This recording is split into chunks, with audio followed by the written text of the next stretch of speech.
ndị ọcha achọghị ka enwe Japan in Africa, ka anụ na enwere another Japan country in Africa. Onye ka ọ ga-abịa ịgụcha akwụkwọ ị gawakwa obodo oyibo ihe gbarafa odibo. Ụmụnne m ndị Igbo, ugo ebelugo na mgbawu maka okwu ọbụla a na-asa anya na ọ dịghị ebi. Okwu a na-ekwu bụ maka adịmma ndị Igbo, mmepe ndị Igbo na aganiru ndị Igbo. Ihe m chọrọ ịtụnye unu n'anya, unu afụ na the new model of slaving nke na-aga n'iru na ekwekwana ndị Igbo iseta isi maọbụ ife ụzọ, maka maka ọjana mgbagada ga-ama ọzọ maka emecha ọzọ ga-anarịrị. Okwu mpụrụ maka gịnị? Unu n'anya mata burugbuo na ndị nna nna anyị ha nwere ka ha si were gụọ akwụkwọ nke fe.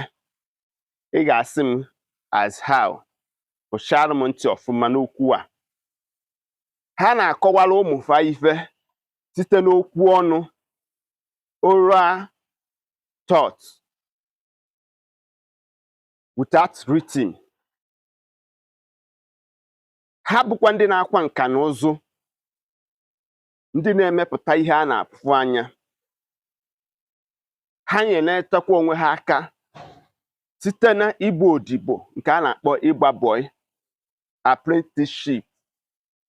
Onya till today, even to the global world index, na a na-akwanyere ndị Igbo. Mana ndị ọcha abịana n'anya wee chọpụta na ndị Igbo bụ ndị nwere the unique culture and tradition, ka ha si ebi ndụ fa, the way of their life style and their cultural heritage. Having seen that, ha wee bịa mee gịnị? Destabilize ya the economic of ndị Igbo, wetara anyị a western education. Ngwa ka m jụọ gị, since a western education have come to stay, kedu ife anyị ji ya wee mepụta? Unu nuwe tata n'ụlọ akwụkwọ dị iche iche enwe n'ala Igbo, ife a na-esere ha bụ ụkpara, practical, written, every year. Ụkpara ka a na-esere ha every year. A na-ese ụkpara without a practical demonstration. Esere gị nte, esere ha ahụhụ, esere ha moto anaghị aga aga. Fa were our mindset wepụo ya azụ. Onye bụ tata onye ọbụla gụchara akwụkwọ pụta, ọ naghị enweta ọrụ. Ka o nweta ha ọrụ, o nweghị ike iyuzu akọ na uche ya developue ife ọgụrụ. Ọ bụgo na onye nwere akọ na uche, kedu ebe ọ ga-eje megịnị demonstrate ya ihe ha ọgụrụ? Unu n'anya the economic, unu n'anya gọọmenti, onweghị onye dị here because of gịnị? Na ha position go the Africans. Ọ bụ na ịgụcha akwụkwọ, ọ bụ na ịdị educated enough, ị bịa na befe na-agbarafe odibo. Gwa m ife anyị ji adị proud of na anyị na-emepụta nke a na-afụ anya ndị ọcha na-esibe ha abịa eburu na be anyị.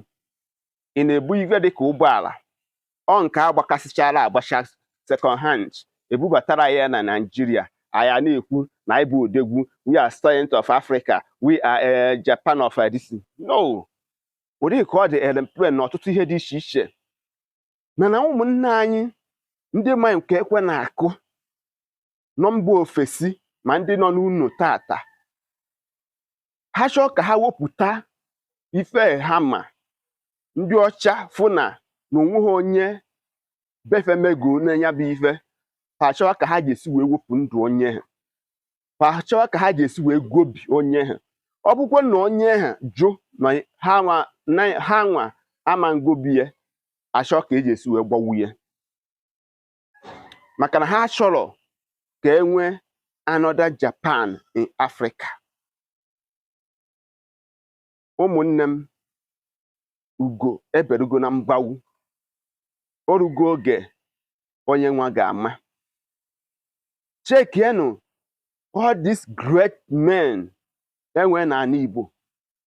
Ọ bụ na use government politics to destabilize their company, ha edowe ha ọnọdụ ha ga-anọ n'ihe ụrụ uju.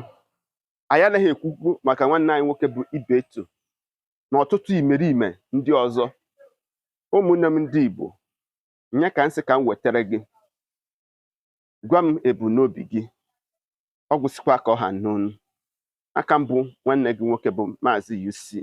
Ọ bụrụ na ọ bụ mbọsị mbụ ka ị na-afụ m, nnọọ sonyere m ma tụsara m ozi. Gaa na my YouTube page ka ị were anya gị gbara onwe gị ife nkiri. Ụmụnne m, asị m mbọsị nta ka anyị shụa n'Owere nchi. Ndewonu.